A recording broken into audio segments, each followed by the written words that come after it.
clear, I was going to leave. But I went to sleep, just in case I'd change my mind overnight. And I didn't. I woke up. It was great. I use the old cliche, this is the first day of the rest of my life.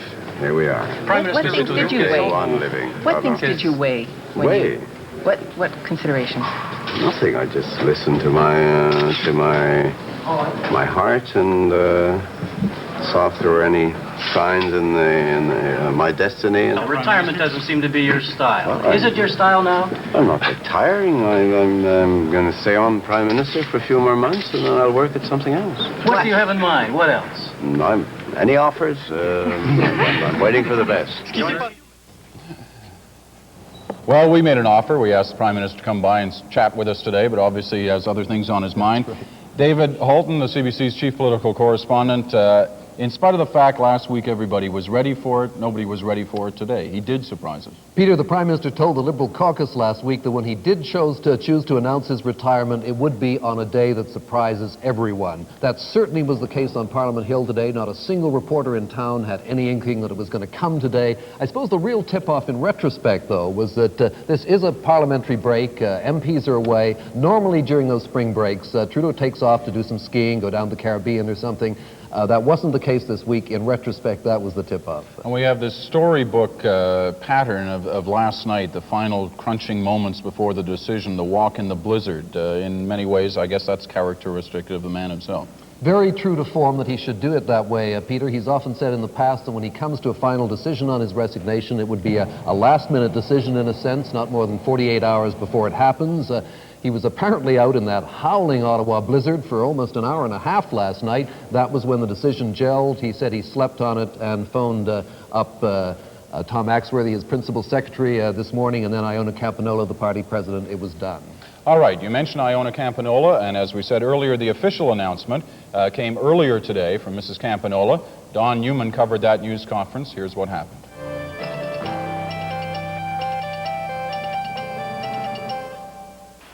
When she went to work this morning, Liberal Party President Iona Campagnololo didn't think she'd be holding a news conference this afternoon.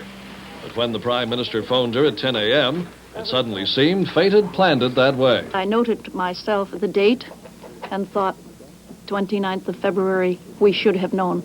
The job of organizing the convention that will pick Trudeau's successor now falls to Campagnololo, her Liberal Party executive, and the executive of the party's parliamentary caucus. And although she didn't know when Trudeau was going to quit, Campagnololo isn't going into the organizing job without a plan. It's my desire that we aim for the end of June as a date, but that will only be decided when the executive of the party and the executive of the caucus meet together in meeting at this weekend. Have we done any advance planning? Yes, we have all the appropriate constitutional provisions in place. And in addition, we have been planning for the regular convention of the party in November of this year. That convention planning can be transferred readily to a leadership convention. A year ago, the Conservatives ran into a lot of embarrassment when leadership campaigns arranged for young children and residents of Skid Row hostels to vote at meetings selecting convention delegates. Campagnololo hopes the Liberals can avoid the worst of those excesses. We have sent suggested instructions to all of our constituency organizations for possible inclusion in their rules of procedure and of their constitutions, but they are only suggestions, and there is no mandatory requirement for them to adopt them. I think we will have our share of problems just as the Tories did. The Liberal executive will set a spending limit for candidates seeking the leadership, probably around $1 million. And Campagnololo hopes the excitement generated by a leadership race will be good for the party. The process of choosing a new leader will allow a vast outpouring of new ideas, new people, a new generation of liberalism. And will she be the person to lead that new generation? Well, I have said throughout the entire process leading up to this point that if I were president when a leadership convention were called, that I would not be standing for the leadership of the party, but I would instead be running the convention. Exactly where and when that convention will be held will be decided when the Liberal Party executive meets here in Ottawa on Friday evening and Saturday. The party constitution says that a leadership convention must be self-financing and cannot go into debt. And since most of the convention delegates will come from Ontario or Quebec, and it will cost a lot of money to move them very far east or very far west, the best guess is that Pierre Trudeau's successor will be picked at the leadership convention in late June, neither Ottawa or Toronto. Don Newman from our Parliamentary Bureau. As we said already a few times tonight, in his characteristic way, Trudeau caught official Ottawa off guard. It's the March break here. There's no sitting of the House of Commons. Most MPs, including Tory leader Brian Mulroney and NDP leader Ed Broadbent, are in Florida. Many of them are either back in their ridings or, like the two other party leaders, out of the country. But there were a lot of feelings expressed today, both here and across the country. Here's a sampling of some of them. And he was, let's say, to say the least, a worthy opponent. It would have been somebody else. There was Mr. Ryan, and there were others who were in the field, all along the way. But it was bound to meet with opposition, our own project, or our own dream, if you want to call it that. But that was par for the course. And I won't start evaluating things, in detail for the moment. Express our appreciation for Mr. Trudeau's long career in the public service of our country. It is most appropriate to recognize citizens who have served in the public service of Canada, and especially so when the extent of the public service has been of the magnitude of Mr. Trudeau. We extend this message of appreciation, notwithstanding the fundamental policy differences we've had with Mr. Trudeau over the years, including completely opposing visions as to the future direction for our country. In particular, Mr. Trudeau's view that Canada should be more of a centralized, unitary state, and our strong conviction in Alberta that Canada's future requires a strengthening of confederation and of the federal character of our nation. I personally wish him and his children the very best of health and happiness in the years ahead. There is no doubt that Mr. Trudeau was widely respected for his intellect, but nonetheless there was a strong feeling, particularly in Western Canada, that Mr. Trudeau didn't understand the problems faced by ordinary people, that he didn't know much about meeting mortgage payments and that sort of thing, and they therefore didn't relate to him. And there had come to be a feeling that they wished very much for Mr. Trudeau not to be Prime Minister. Served his time, served his country, done his duty. I think that I recognize his great accomplishment with regard to the patriation of the Constitution. That's a real significant thing in the history of Canada. I also think he's sensitized a lot of the people in Canada, certainly, for sure, and throughout the world, with regard to the problems of peace. I'll give Mr. Trudeau his due. There's no question that he did do the best job he could to ensure that this country stayed together. Has his usefulness ended? Is it just as well that it ended today? That's for the Liberal Party to say, not for me to say. Sure, I would hope that Mr. Trudeau will continue in some way in public life, either nationally or internationally. I think that the Prime Minister will be best remembered for the contribution that he made in regard to his real concern about the North-South dialogue, improving conditions in the Third World, and probably most important, his recent initiatives pertaining to peace, and those will be the positive features that he will be well remembered for. I think that it's a time and for us to pay respect for the positive features, the positive side of the Prime Minister's contribution during his period in office. I always found him very pleasant to work with as a person. He was always a gracious host. He was affable and friendly and bright to be with and pleasant to be with, at least from my standpoint. I found him that way in a personal sense. Very devoted, I think, to his children. In the public sense, as Prime Minister, however, a much different case. He was an absolute walking disaster as Prime Minister. And I think it doesn't much matter what aspect of public administration you look at, whether it's Canadian unity, whether it's the economic policy of his government, which was a disaster, whether it was the fiscal maladministration of the country, the taxation and deficits and so on, whether it was our international relations, where he played the role of a sort of a left-wing dilettante and really didn't have Canada live up to her international obligations to our Western allies through NATO and so on. In each of these areas, I think you'll find him to be a disaster. Prime Minister Trudeau has been a great Canadian, a great Prime Minister, and I think he has chosen a typically unique way of announcing his retirement in a week when the members are away from Ottawa, when they're in the midst of the biggest snowstorm in 4 years, and when it's February 29th. He goes out as he came in, a unique man and a very great man. I'm glad he's made a decision, because I think the country and the party were in a bit of a state of suspended animation. And he's done it in classic Trudeau fashion, when you didn't expect it and other people didn't expect it. I think he has much to be proud of, and it's a day when I certainly would praise him and not to criticize him, as perhaps I have criticized at least some around him. But he's obviously the most incredible success story in democratic politics in the Western world in the last decade and a half. Now I think when the thank yous and the accolades are completed, that we'll have a chance to look at ourselves and rejuvenate ourselves, and I think that's important too. He really broke the country. I mean, he's left it in such a financial disarray that it'll be years before we dig ourselves out of it.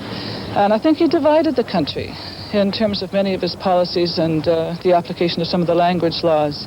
So I think on balance that we'll find that we were worse off with Pierre Elliott Trudeau than we were before, but we'll be better off with a Brian Mulroney government.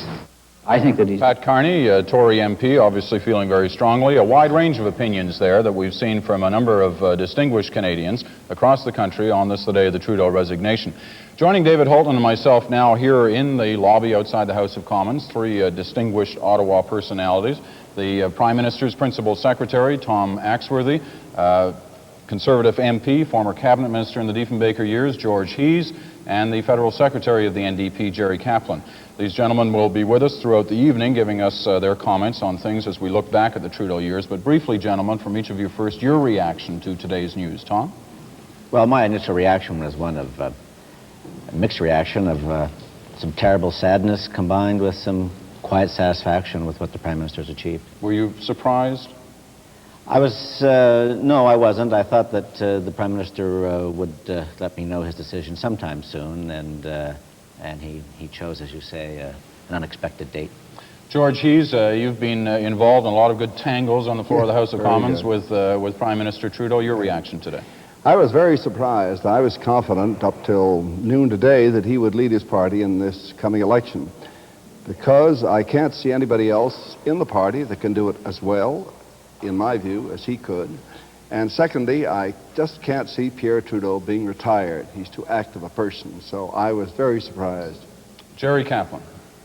Peter, I gave a press conference this morning on the new campaign that the NDP was launching across the country, and the moment it ended, the Prime Minister made his announcement. So once again, the NDP has been skewered by Pierre Trudeau. I think he's been a very disappointing Prime Minister, and I hope we have time later on to go into that. Well, we have lots of areas to talk about the Prime Minister coming up during the next hour or so. But before we go into our first segment, let's check in with a very familiar face. The Federal Minister of Energy, Jean Chrétien, is in Montreal today. He is one of those talked about as a potential leadership contender now that Prime Minister Trudeau is stepping down.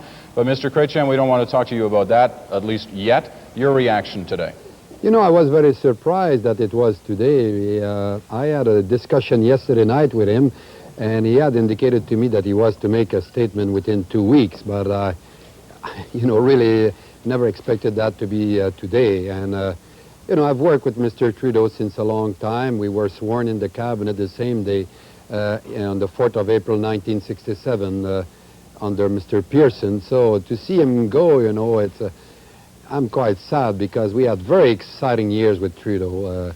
You know, it was never a dull moment, and it was always controversial and active and progressive, and I enjoyed it very, very much. So to have the impression that to realize that he won't be there anymore, you know, it won't be the same for me as a politician, for the Liberal Party and for the country, because he was such an unusual and such a dynamic leader. Okay, Mr. Chrétien, stand by. We'll have more to talk to you about during this hour.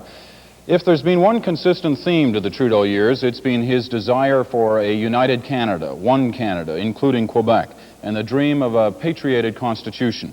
It's caused triumph, it's caused emotion, it's caused bitterness. David Holton looks back at that part of the Trudeau years.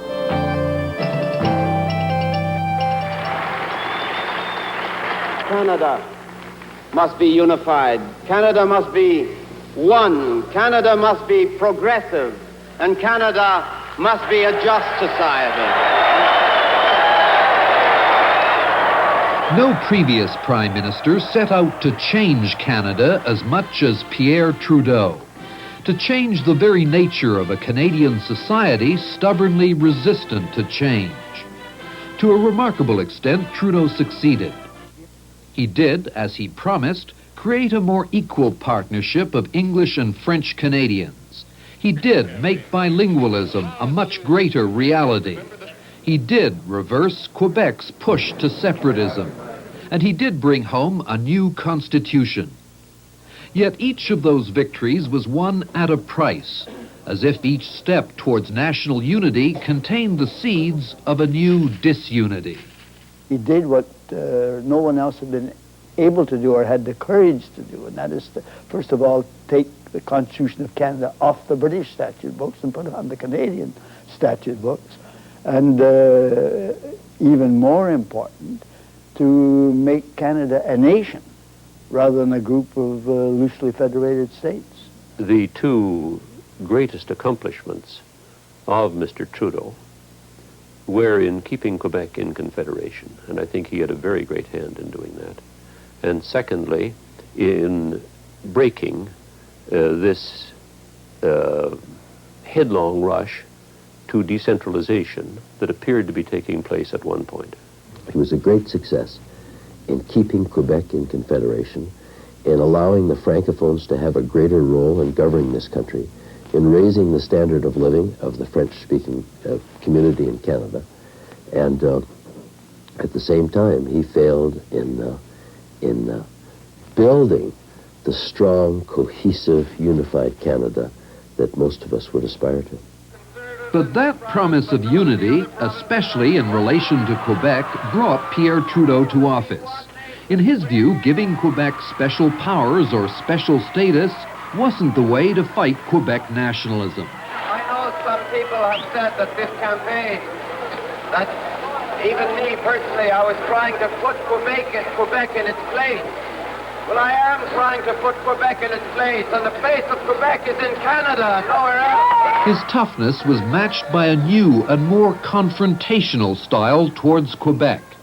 His refusal to retreat in face of a separatist riot in 1968.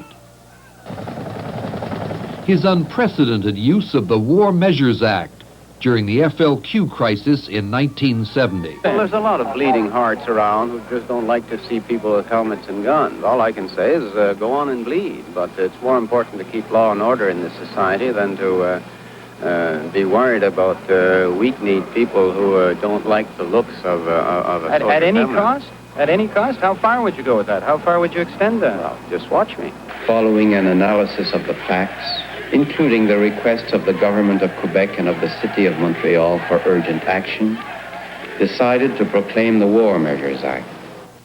These are strong powers, and I find them as distasteful as I am sure you do. In the police roundups that followed, many accused Trudeau of trampling on civil rights. But there was no more terrorism in Quebec.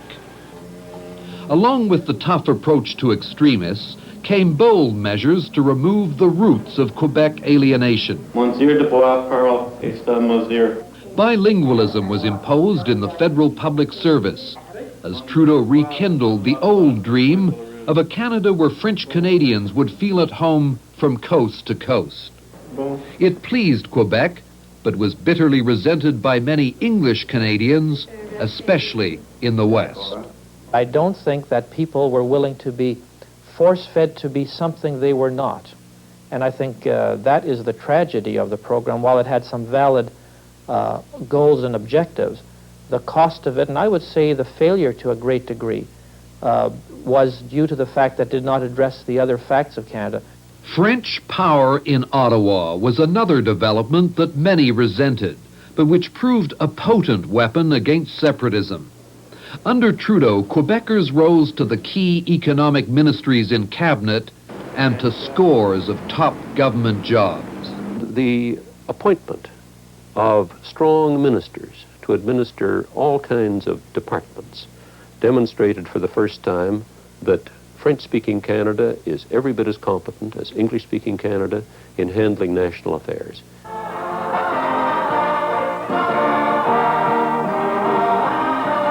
But by the mid-70s, the changes hardly seemed to be paying off. Trudeau's old rival, René Lévesque, had come to power in Quebec, and an epic struggle developed between the province's two most popular politicians. It was a struggle that Trudeau would win. These people in Quebec and in Canada want to split it up. They want to take it away from their children. They want to break it down. No, that's our answer. I think he understood Quebec much better, and I think he understood René Lévesque much better than anyone else. He knew that René Lévesque, although he's, I think, a great political man, was also a weak political man. That given certain circumstances, he could crush him, and he did. The occasion came in the spring of 1980, the decisive defeat of separatism in the Quebec referendum. In the campaign, Trudeau put his government's future on the line by promising Quebecers renewed federalism, a made-in-Canada constitution that would entrench French language rights forever. He, being a French Canadian, was able to remove the fears, or to at least mitigate some of the fears, which the older people in Quebec had, that this was an Anglo-Saxon plot to take away from Quebec all the rights and privileges which it enjoyed. With the separatist threat out of the way, Trudeau now faced what he'd come to see as an equal danger to national unity, the demand from many of the other provinces for more autonomy and more power. The prolonged negotiations to bring home the Constitution with a new Charter of Rights became the battleground for two competing visions of Canada. When there is a conflict between the national interest and the provincial interest, the national interest must prevail, because Canada is more than just the sum of its parts, more than the sum of 10 provinces, more than the sum of 10 regional economies. And that is my view. It's one view that I hold very dearly. The premiers, many of them, argued for a more decentralized country, a Canada run by an equal partnership of federal and provincial governments.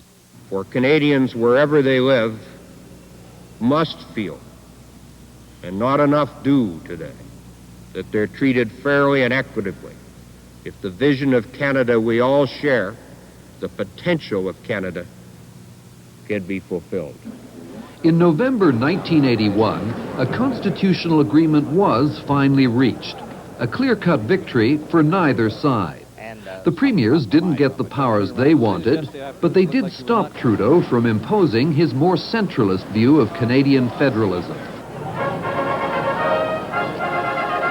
Yet Trudeau could pride himself on achieving what none of his predecessors had been able to do, to bring home the Constitution. And he had a Charter of Rights, not quite the charter he wanted, but one that could well prove to be a new cornerstone of national unity. For what we're celebrating today is not so much the completion of our task, but the renewal of our hope. Not so much an ending, but a fresh beginning. Along with the defeat of separatism, the new Constitution was Trudeau's crowning achievement. But it was marred by the bitterest of ironies. Alone among the provinces, Quebec's separatist government refused to sign. You could almost say that what started out as an exercise for Quebec ended up in a conclusion against Quebec. in terms of the Constitution. It is debatable whether he was reflecting Quebec viewpoints or whether he was entrenching the viewpoint of Quebec as he saw it in 1960, the so-called beginning of the Quiet Revolution. There was one glaring flaw in Trudeau's record on national unity. For all his sensitivity to the minority rights of French Canadians, he never seemed to understand the concerns of another minority, Western Canadians. I've often, in a semi-jocular way, described him as having a mid-Atlantic mind. It's somewhere out south of Iceland in the Atlantic Ocean. He just doesn't think like an average Canadian. And I think Canadians, one can't generalize across the country, but in Western Canada, they tend to regard him really as not, he doesn't even think like an Eastern Canadian, and God knows they're bad enough. There always has been a heritage in Western Canada of anti-Ottawa, anti-Central Canada, anti-Ontario, anti-federal government, and for the lowlifes in this part of the world, what they call anti-frog. Unfortunately, during his years as Prime Minister, all of these sentiments were substantially exacerbated. They all increased. Canadians will argue for years over Pierre Trudeau's role as a nation builder. He did defeat separatism. He did check the provincial drive for autonomy. But if Canada stayed together, Trudeau hardly succeeded in binding it much more closely together. And the full impact of some of the changes he made, such as the Charter of Rights, won't be known for years to come. I commend him for the patriation of the Constitution. I'm quite open about that. I think for us as Canadians, both this generation and the future, that will be an achievement that the country will laud him for, and historians will write favorably about. I think that the very long-term effect of what Mr. Trudeau did with the constitutional reform is the Charter of Rights. We thought that this Charter of Rights wasn't worth the paper it was written on, but it goes far beyond that. It changes profoundly the life of Canadians. And it's doubtful if any other person except he in that particular period could have done it, because he had advantages, I've said, of being a French-speaking Canadian, but also of understanding enough of the English-speaking people and having the courage to risk unpopularity with certain groups of people by taking a firm stand. And then Canada owes him a debt for that. The Trudeau years on national unity, our first look back during this broadcast on the Trudeau years. And now we want our panel to discuss what they've just seen, and that includes you, Mr. Chrétien, Montreal. Feel free to jump in. David Halton? Well, gentlemen, let's start off, first of all, by getting a brief assessment from you on what you see as the major successes and failures of Prime Minister Trudeau on the major national unity issues. Tom Axworthy? Well, I think there's no question that the Charter of Rights enshrines our liberties from now throughout our future, and that will be a turning point in the maintenance of liberties and freedoms across the country, which is much of what this country is about. George Hees. Yes, I think the Charter of Rights is the main thing in his mind and in his list of accomplishments that he has brought about in this country. Very important indeed, and I think he played a very major part. I need to be the dissenting voice a little bit, I guess, David. I agree about the Charter. I agree about how exhilarating it is to have a serious Franco-Ontario feeling in this town. It never used to exist. But the Charter at first wasn't going to have women and Native people in it. That was a terrible mistake, and we still don't know how it's going to come out. It could be more difficult and helpful in some way. We've patriated the Constitution, which is a proud thing, but at great expense to real national unity. My party has learned a great deal about the need to move from a hard federalist position to take into account parts of the country that we never did before.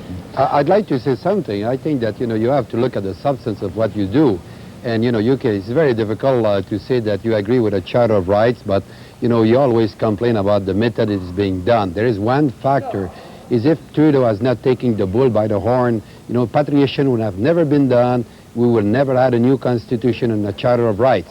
Of course, it was difficult because people wanted to bargain rights against power, and it was extremely difficult you know, in those discussions when I was there, when I was preoccupied about equality in the society, and to see some provinces would say, okay, we'll give you that freedom, you know, you Canadian, if you gave us more power to us. I think, you know, it was one of the most frustrating things, but we managed, you know, to give the Canadian a new constitution that protected the integrity of Canada, because, you know, it was very dangerous when all the 10 premiers, you know, had shopping lists that was, in fact, destroying Canada, and the people pay lip service at times about the fundamental rights of the Canadian. And we managed to give the Canadian their fundamental rights, and at the same time to maintain Canada with enough central power to have a viable country. Otherwise, you know, it was dangerous that it was to split in many parts. Mr. Chrétien, I think a lot of people would agree with you that on the constitutional front, these were some of the most irreversible achievements of the Prime Minister. But in other areas, how durable were his accomplishments? I'm thinking particularly of language and so-called French power in Ottawa, particularly on language. After what's happened in Manitoba last week, can we say that language equality is as durably, as irreversibly in Canadian society as some people had assumed until recently? I think that the fact that we've been able to enshrine in the Constitution the fact that at the federal level we have 2 official languages is given the guarantee that the French will always have an important part in Canada. And from there, the Francophone in Canada can feel reassured that they can play a complete role in federal affairs. Of course, it's how to implement some aspect of the constitutional obligation in different parts of Canada that will vary. The problem that we're having in Manitoba at this time is that there is a constitution and a constitutional obligation that Manitoba has to respect. They made a change historically more than 100 years ago that was not legal. And the whole debate was basically on that the last few days. And of course, when I heard some people telling on television that there was danger that we might take away the right to vote, you know, it's just pure nonsense. I guess the right of the Francophone in Manitoba were in the Constitution 100 years ago. Jean, I'd like to, just to interrupt you there, to turn it back to the panel. There's been a sense, certainly among Trudeau's critics, that here was a man who, yes, may have healed some of the country's wounds in terms of Quebec, but for every wound that he healed, he opened up new ones in the West. Tom Axworthy, you're from the West. Would you concede that's true? No, in the sense that the Prime Minister had to set out when he began his career in politics in the mid-60s. You have to realize the obstacles he had to face.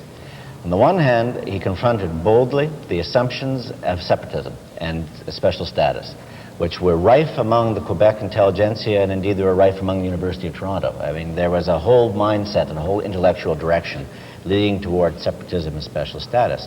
On the other hand, the Prime Minister had to confront, we had to bring English Canada, particularly in the West, into the 20th century. There had to be a recognition of Quebec. There had to be a recognition of Francophone rights across the country. Now, I come from Manitoba, I come from Winnipeg. That's a very difficult thing, to pick people up and say, you've got to realize we've got to change. But what we have done, David, in the last 15 years, we still have the Sterling Lions and we still have the attacks in Manitoba, but we've also got hundreds of thousands of Manitobans and Albertans and British Columbians putting their children into French education. We have started to change, he has started to change the value system of our society. But you'd concede, surely, Tom, that Prime Minister Trudeau will leave a Liberal Party that's virtually destroyed in the West. Well, one also has to realize the realities about that. The Prime Minister inherited a Liberal Party which was not exactly dynamic and thriving in Western Canada. We've been the 3rd party in Western Canada since the 1930s.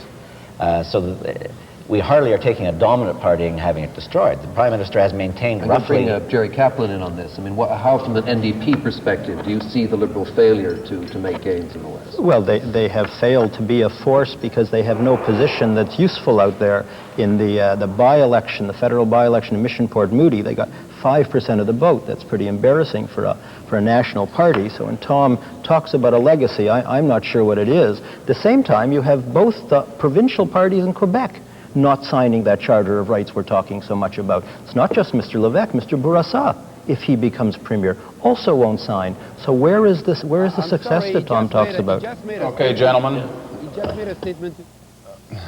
Sorry, Mr. Chrétien, seems like we've lost that line to Montreal temporarily, but we will get back. Let's move on now to another area of the Trudeau years. If the Trudeau years on national unity were considered consistent, his management of the economy and foreign affairs could only be described as not so consistent. They mark years of changing attitudes, changing priorities. Here's a look back. Excelentísimo señor presidente. Trudeau on the world stage, the globetrotter, the international statesman. He's an interesting person. He's an unusual person. He stands out in a pretty ordinary bunch of summit leaders, I must say. We had, with Prime Minister Trudeau, the visibility. The question is, was that visibility turned into power, into influence? Under this program, Trudeau on the economy. Tough words when the times were tough. When there's a crisis, he's responded, generally reasonably strongly, at least strongly felt. It's sort of a slam-bang policy, you know. Forget about it until it gets so important that I can't worry about it. Then you might say you almost overreacted. From the beginning, Pierre Trudeau believed that Canada's economic well-being should be the emphasis of Canada's foreign policy.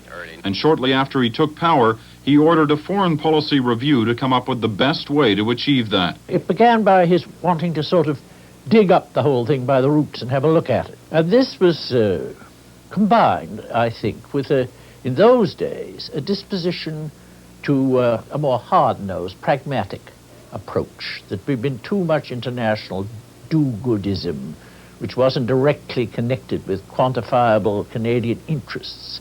We had the famous multicolored paper on Canadian foreign policy, a new idea about where Canada was going to go in the world. Now, that didn't lead to new great initiatives, but it did characterize what a general comprehensive foreign policy would be. Some initiatives did come out of that period, some that worked, others that didn't. The recognition of China, Trudeau opened the way. The troop commitment to NATO, Trudeau cut it in half. And the so-called third option. It was supposed to tilt Canadian trade away from the United States and toward Europe, but it failed, partly because the Europeans were upset by the NATO cutback, but mostly because the American link was too strong. 70% of Canada's exports already went to the United States, so it was very hard to distribute those exports to some other countries. With the review process stumbling, Trudeau's attention shifted to domestic concerns. The 1972 election had almost cost Trudeau power. Keeping it meant gaining the support of David Lewis and the NDP. That meant expensive new social programs. 72 to 74 period was one in which we probably overheated the Canadian economy, both through fiscal stimulus, through tax cuts, and also through probably too easy a monetary policy. Interest rates were too low. Certainly these were part and parcel of keeping a minority government in place for 2 years. That, coupled with the first serious rise in world oil prices, led to inflation, the issue of the 74 campaign. Robert Stanfield and the Conservatives said they had the answer. Short-term freeze of prices and incomes for a period of 90 days. Trudeau didn't agree. That's why we don't want to freeze his salary, as the Conservatives want to freeze his salary so that he won't be able to have more money to pay. A year after a majority win, Trudeau changed his mind. A selected number of powerful groups in Canada will be required by law to obey strict guidelines on any increase in prices they charge and incomes they earn. There was a 3-year breathing space where all we did was suck in, but in fact we didn't go out and change in any fundamental way the structure of the economy. And so when we get another price shock in 80 and 79, we're back in the pit. We have the same problem again. During the mid-70s, years of relative economic stability, the major foreign policy consideration, the relationship with the United States. Trudeau had set out his attitude early. We're a different people from you, and we're a different people partly because of you. Living next to you is in some ways like sleeping with an elephant. An attitude that we didn't want to be just the yes man of American foreign policy, that we thought we could, to some extent, rise above the battle and, speak on a different note. Some Americans didn't like that. The rhetoric, the nationalist ideas like restricting foreign investment had created an anti-American image. But the consensus now is that that image did no serious damage. It was largely political, not ideological. If the Canadian economy is up, it's quite strong rhetoric. When the Canadian economy is down, the rhetoric weakens and we all sort of cozy up one to the other. So it's a very clearly observable cycle. I think he takes for granted that we're going to have conflicts with the Americans, but that it's terribly important for Canada, in our own interests, to maintain as good relations as possible. By the fall of '78, Trudeau was back in the TV studios. The economy was going sour again. The problem? Too much government spending. Trudeau's answer? Restraint. We will be cutting $2 billion from current and planned expenditures. It was too late. Come on, go and look for some job. The voters threw Trudeau out in '79, but then welcomed him back in '80. Through it all, there'd been no basic change in the country's economic structure.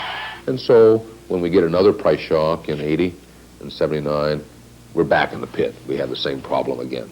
In a massive attempt to change the structure, Trudeau brought in the National Energy Program, self-sufficiency, Canadianization. But the timing was wrong. Not only were world oil prices about to come down, but interest rates were about to skyrocket. The high rates led to a massive deficit. Inflation and unemployment went into double digits. The country, like the rest of the Western world, was thrown into recession, and the government chose not to cushion it. It was a desire to flush the system out. Certainly the Prime Minister of the day could have overridden his Minister of Finance on that kind of deliberation and chose not to. The policies led to unprecedented demonstrations. Mr. Trudeau and Mr. McKechnie and the rest of those turkeys over there had better start to pay attention. In the summer of '82, Trudeau acted. Controls again, this time limited to the public sector, the 6 and 5 program. Good evening. That fall, another series of television speeches. Trudeau called for a team effort. When a true community faces a crisis, it meets and pulls together. It was the last major economic speech of Trudeau's career, a career where economic management was not a strong suit. I do think he had an element of sort of benign neglect. In other words, it was a nuisance that the economy refused to behave the way he wanted to, and he had to keep worrying about it. The tendency to be interested in the crisis, but then go to other things. Come back for the crisis, say some nice things, and talk philosophically about what needs to be done, but then divert back to another area. Trudeau's final years on foreign policy were ones of extensive travel and changing priorities. There was the North-South dialogue, an attempt by Trudeau to focus the world's attention on the widening gap between rich and poor nations. I think that's where you can begin to trace an activism, a new sense of opportunity, if you like, an excitement that there was a special role that could be played. When he hosted the annual Economic Summit in 1981, Trudeau forced North-South on the agenda, committing Ronald Reagan to appear at a special conference in Cancun, Mexico. But in Cancun, the process faltered. But other international travels continued, to places no other Canadian leader had been, and with a frequency no other had matched. Then, in the final months, the most ambitious initiative, Trudeau's crusade for peace. There should be some effort to re-establish communications with the Soviets. And I, for one, think that it is in that direction that the superpowers must go. They must try and find some way of stop shouting at each other when the world is teetering on the brink of disaster and atomic war. There were meetings with every major Western leader during a lightning world tour that wound up in Washington. But Trudeau received only polite generalities from Reagan. We wish you Godspeed in your efforts to help build a durable peace.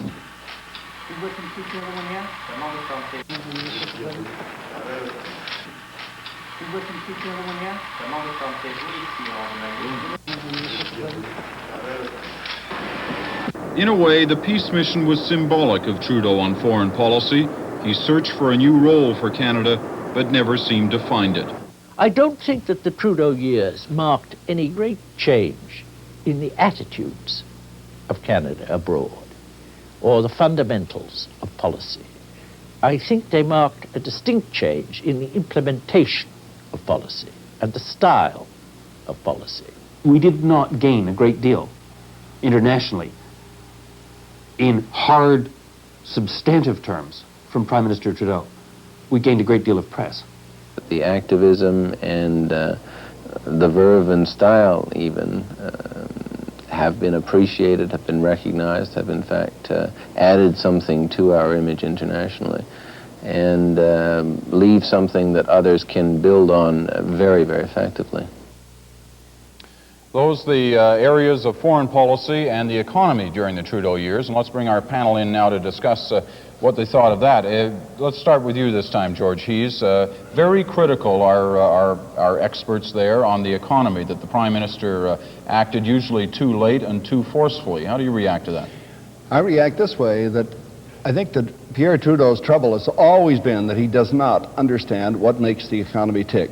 He has never worked in industry. He doesn't understand what goes through the businessman's mind, what is necessary to make it possible to produce more goods so that we can employ more people.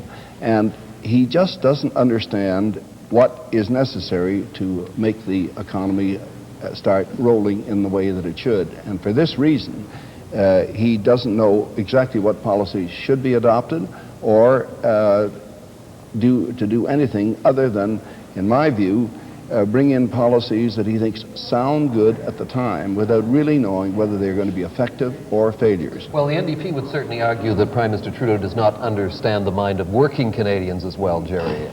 Who does it leave, I guess, if he understands neither? David, I remember as if it's today the 1968 Liberal Convention, and I remember Pierre Trudeau's speech, and I was moved despite myself. I believe he wanted a just society, and he ends up leaving it much more unjust than it was. He deliberately created, I don't know who did it if he doesn't understand economics, he deliberately created more unemployment to fight inflation. There are 4.5 million poor people today in this country.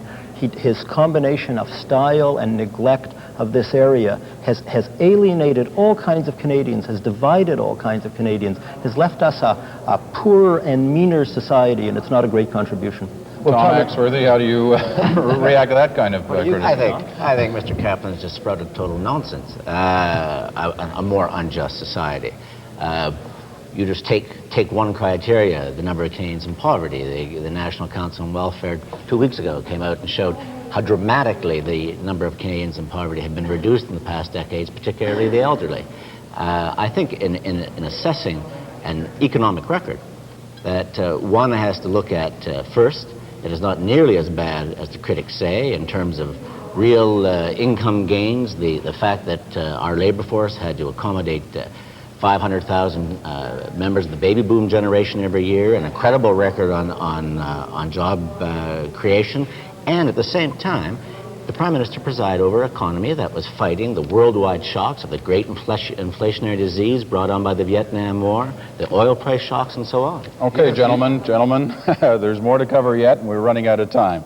Whatever one might think of Pierre Trudeau, and there are those who love him, those who hate him, few in between, whatever one thinks, he's left us with perhaps more images than any other Canadian figure in the past. David Holton has captured many of those images in this final look back.